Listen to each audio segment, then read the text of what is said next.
अस्सलाम वालेकुम। यहाँ मैं आज आपको बनाना सिखाऊंगी बारबेक्यू चटनी।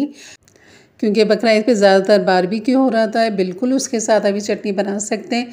चाहे आप कबाब बनाए या शामी कबाब बनाए या कोई भी बारबेक्यू रेसिपी होगी, उसके लिए ये बेहतरीन चटनी है। जिसके लिए हमें पुदीना चाहिए यहाँ पर हाफ़ गड्डी के बराबर, इमली का पल्प ले लेंगे यहाँ पर हाफ़ कप के बराबर, और यहाँ पर मैंने पैन में ले लिया है तकरीबन 5 जो है साबुत लाल मिर्चें, और लहसुन की 3 से 4 कलियाँ, 1 टीस्पून सफ़ेद ज़ीरा।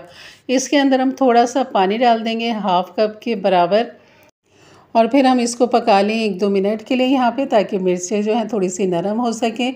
ज़ीरा और लहसुन का जो फ्लेवर है ना, वो बेहतरीन निकल कर आ सके। इस तरह पकाने से जो है ना, चटनी का फ्लेवर जायका बहुत बढ़ जाता है।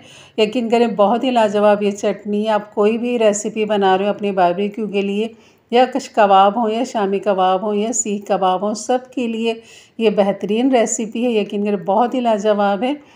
तो बस यहाँ पर मैंने इसको 2 से 3 मिनट पका लिया है हल्की आंच के ऊपर। ज़्यादा तेज़ आंच पे आपने नहीं पकाना, वरना इसका जो पानी है वो ड्राई हो जाएगा। आपने बिल्कुल उबाल आने के बाद दम वाली आंच पे इसको 2 से 3 मिनट पकाना है। फिर हमने इसको एक अलग से बॉल में निकाल लेना है, ताकि ये ठंडा हो जाए। और इसके अंदर जो हम थोड़ा सा नॉर्मल पानी भी डाल देंगे, ताकि मज़ीद ही और अच्छा ठंडा हो जाए। अब यहाँ पर जो हमारी इमली का पल्प है, उसमें मैंने पुदीना डाल दिया है, और हाफ़ टीस्पून यहाँ पे डाल दिया है नमक।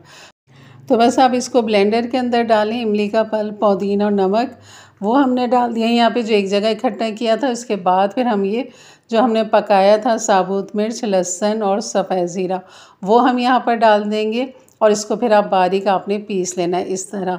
तो ये देखिए, इतना ही पतला होगा, आपने इसको मज़ीद थिक नहीं करना।